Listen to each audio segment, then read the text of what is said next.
Hello student, today we will study chapter 4 of your history book and chapter name is What Books and Burials Tell Us. In our previous class we had already discussed about the oldest book of the world, and the Rig Veda is the oldest book of world, and that is written in Vedic Sanskrit, and how students study the Rig Veda, and there are different types of hymns written in praise of cattle, horse and carrots, and how could we describe the people of that time according to Rig Veda. Now we will discuss about silent sentinels, the story of the megaliths. Sentinels means a types of guards, या हम इनको पहरेदार कह सकते हैं. Megalith, lith means stone, megalith means हो जाएगा a big stone. Megaliths mean stone boulders, you can say big stone. These were used to mark burial sites. कि जो मेगालिथ होते हैं एक टाइप ऑफ ये बिग स्टोन होता है जो बरियल साइट्स होती है, या जहाँ पे डेड बॉडी को वो लोग दफनाते थे वहाँ पे उसको इंडिकेट करने के लिए वो एक बिग स्टोन रखते थे, उसको मेगालिथ कहते थे. तो वो मेगालिथ वहाँ पे इसलिए रखते थे ताकि हमें वो हम इजीली उसको बरियल साइट्स को मार्क्स कर पाए. Archaeologist find a circle of stone boulders और a single large stone standing on the ground. These are the indicator of burial sites. The dead were buried with pots, tools and weapons of iron, ornaments of stone and golds. कि उस time जो burial sites से जो हमें evidence मिले हैं कि वो ये शो कर रहे हैं कि वहाँ पे जो डेड बॉडी, जो स्केलेटन मिले हैं, उनका जो एविडेंस मिले हैं, उनसे ये प्रूफ हो रहा है कि जो डेड बॉडी थी उनके साथ जब उनको दफनाते थे तो उनके साथ different types of pots, tools, weapons जो डिफरेंट टाइप्स ऑफ मेटल से बने हुए थे वो भी उनके साथ दफनाते थे. Because they believe that there is another life after the death. तो इसलिए वो लोग इनके साथ ये जो नेसेसरी थिंग्स थे, सामान थे, उनको रखते थे कि उनकी जब डेथ के बाद उनका एक नेक्स्ट लाइफ स्टार्ट हो जाएगा तब उन लोगों को उन चीज़ों की नीड होगी, इसलिए जो उनकी डेली यूज की थिंग्स थी वो उनके साथ रखते थे. फॉर एग्जांपल पोट्स इसलिए रखते थे ताकि वो उसमें अपना फूड ग्रेन्स स्टोर कर पाएँ. टूल्स एंड वेपन्स इसलिए रखते थे क्योंकि उस टाइम नॉर्मली लोग ज़्यादातर हंटर गैदरर्स, क्राफ्ट पर्सन थे, ताकि वो अगर जब नेक्स्ट वो अपने बर्थ में जाएंगे, न्यू उसमें जाएंगे लाइफ में, तो उनसे वो अपना लाइफ इजीली स्पेंड कर पाएँ. और डिफरेंट टाइप्स ऑफ ऑर्नामेंट्स और स्टोन भी वो रखते थे. Some megaliths can be seen on the surface and some are often underground. It means there are found two types of evidence that is related to megalith. कि कुछ megalith ऐसे मिले हैं कि जो हमें सरफेस पे मिले गए यानी ग्राउंड पे मिले हैं, और कुछ तो ये मेगालिथ अंडरग्राउंड मिले हैं. यानी कि उस टाइम जो बरियल साइट होते थे कुछ वो सरफेस पे होते थे और कुछ वो अंडरग्राउंड होते थे. Here you can see a picture of burial sites. कि you can see these are the megaliths. और ये एक पूरा राउंड सर्किल बना के पूरा एक वे क्रिएट करते थे कि जो ग्रेव तक या बरियल साइट्स तक जाते थे. And these types of weapons and tools,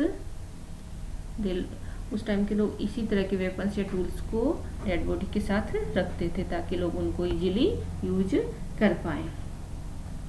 What skeletal studies tell us? It is easy to find out the skeleton of a child from its small size. कि जो हमें बरियल साइट से different types of skeleton मिले हैं तो उनकी study करते हैं तो उनसे हमें क्या इंफॉर्मेशन मिलती है. तो we get different types of skeleton at that time. तो उसमें कुछ स्केलेटन ऐसे जिनका साइज स्मॉल है तो उससे हम इजीली फाउंड आउट कर सकते हैं कि ये किसी चाइल्ड का होगा. Sometimes people decide on what is found with the skeleton. For example, if a skeleton is found with jewelry, it is sometime thought to be that of a women. कि normally क्या होता है कि जो jewellery होती है उनको जैसे वुमेन पहनती है, तो ये माना जाता था कि जिस स्केलेटन के साथ हमें ज्वेलरी मिल रही है तो इट मीन कि वो स्केलेटन किसी वुमेन का होगा। But there are problem with this because often man also wore ornaments at that time, so better way is to look at bone structure.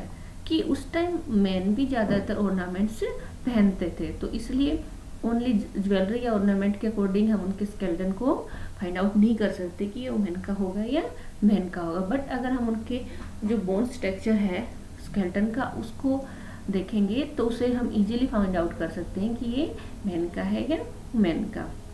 About 2000 years ago there was a famous physician Chark who wrote a book on medicine, that name is Charak Samhita. There he stated that the human body has 360 bones। कि उस time एक famous physician था, that name is चरक, उसने एक famous medicine से related book लिखी थी चरक संहिता, और उसमें उसने ये डिस्क्राइब किया है कि ह्यूमन बॉडी में 316 बोन्स होती हैं, जबकि नॉर्मली हम अभी क्या कहते हैं एक बॉडी में 206 बोन होती है। तो ये उसने इसलिए कहा क्योंकि उसने 260 बोन्स में सारा कैलकुलेट किया है कि जो हमारे टीथ्स डिफरेंट जो बॉडी के ज्वाइंट्स हैं, जो कैरिडल्स हैं, उनको सबको उसने कैलकुलेट करके 360 बोन्स बताए। Next is finding out about social differences. कि how can we know about that there are different types of people live at that time. There was differences in status amongst the people who were lived there. Some were rich, others were poor, and some were chief and others were followers. और ये सभी हमें कैसे पता लग रहा है कि उस टाइम सोशल डिफरेंस था कि कुछ पुअर थे, कुछ रिच थे, और कुछ पीपल चीफ थे और कुछ उनके फॉलोवर थे। That is due to study of skeleton. कि जो हमें जो बिरल साइड से डिफरेंट स्केलेटन मिल रहे हैं उनसे हमें पता लग रहा है कि there is social difference found in at that time. For example कि जैसे जिसका स्टेटस होगा, कोई रिच पीपल होगा, उसकी डेथ के बाद जब उसको दफनाएंगे तो उसके साथ वो ज़्यादा ऑर्नामेंट्स रखेंगे, और जो कोई सिंपल पुअर पीपल होगा तो उसकी जो स्केलेटन होगा या उसके जो ग्रेवयार्ड है उससे हमें नॉर्मल थिंग्स मिल रही है। For example one skeleton was buried with 33 gold beads, 2 stone beads, 4 copper bangles। तो ये सारे शो कर रहे हैं कि that is related to rich people या otherwise chief. Other skeleton were only a few pots. तो एक दूसरा स्केलेटन मिला है जिसके पास ओनली कुछ पोर्ट्स मिले, तो ये शो कर रहा है that is related to ordinary या poor people. Some megaliths contain more than one skeleton. These indicate that people belonging to the same family were buried in the same place। कि हमें ऐसे भी मेगालिथ्स मिले हैं, बेरल साइट्स मिले हैं कि वो ये शो कर रहे हैं कि वहाँ पे हमें एक से ज़्यादा स्केलेटन मिले हैं, और इससे ये इंडिकेट मिलता है कि एक ही बेरल साइट पे एक फैमिली के सभी मेंबरों को वहीं एक ही सेम प्लेस पे उनको दफनाते थे। फॉर एग्जांपल एक उन्होंने ब्यूरल साइट बना दिया, जब फैमिली में किसी की डेथ हुई उसको वहाँ दफना दिया। तो कुछ ईयर बाद जब किसी सेम फैमिली के दूसरे मेंबर की डेथ हुई तो उसको भी उसी सेम जगह उन्होंने दफनाया। तो इसलिए वो मेगालिथ वहाँ पे रखते थे। Stone circle place on the surface as the signpost to find the burial site. कि जैसे एक ऐसा कि कई ऐसे बेरल साइट मिले कि जो पूरे फैमिली से रिलेटेड थे, कि वहाँ पे डिफरेंट एक ही स्केलेटन ना मिलके हमें कई मैनी स्केलेटन मिले, और ये शो कर रहे हैं कि वो पूरे फैमिली के लिए क्या होता था, पूरा एक ही ग्रेवयार्ड उन्होंने बना रखा था। तो उसके लिए वो क्या करते थे, सरफेस पे बड़े स्टोन रखते थे या मेगालिथ रखते थे, that is known as signpost. की उससे पता लग जाता था लोगों को कि बेरल साइट कहाँ है, और वो इजीली वहाँ तक जा पाते थे।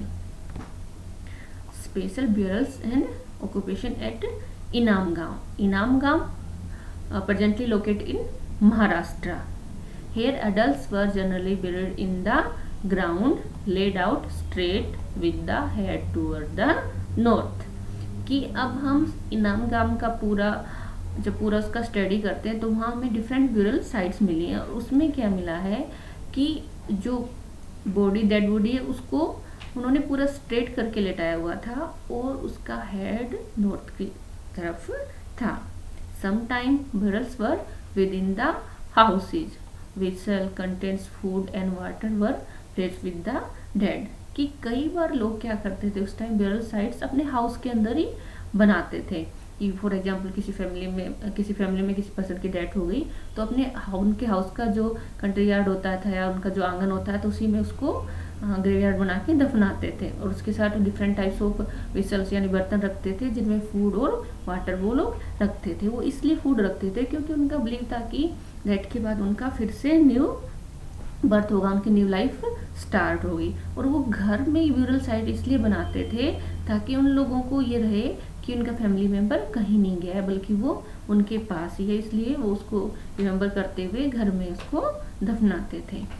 Archaeologist have found seed of wheat, barley, rice, pulses, millets and peas, bones of several animal like cattle, buffalo, goat, sheep, dog found, which show that they may have been used at food। कि जैसे जो different types of food grain के evidence मिले हैं और जो cattle से उनकी बोन्स मिली है, तो उससे हमें ये साइन मिल रहा है कि उस टाइम लोग उनको एज ए फूड यूज करते थे। और ये आपने नोटिस करो तो देखोगे सेम वो ही फूड ग्रेन है जो हम भी अभी यूज करते हैं। There are evidence of fruits like ber, amla, jamun and different types of berries were collected by people of that time.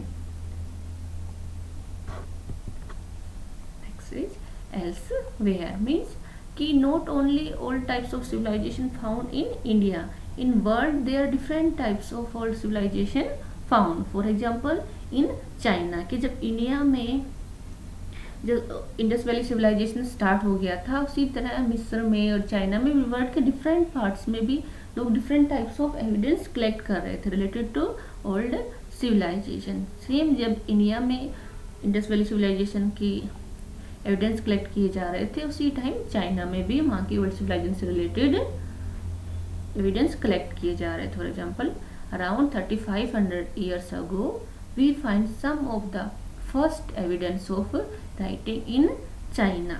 These writings were on animal bones.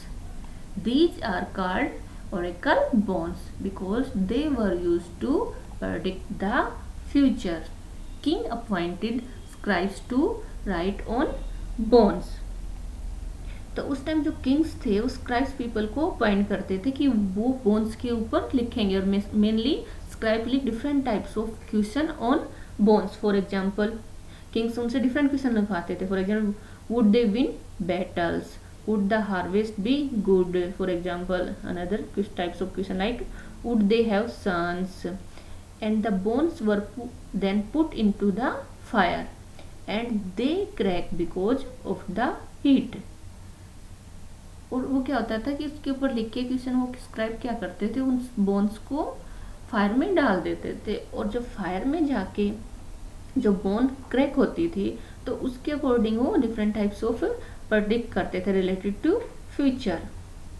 And some time they make mistake. These kings live in palaces in cities and normal people live in country yard, या you can say villages at that time. People of that time did not know the use of iron. They know only about copper, bronze, gold and silver metals. Now our chapter is complete. Thank you.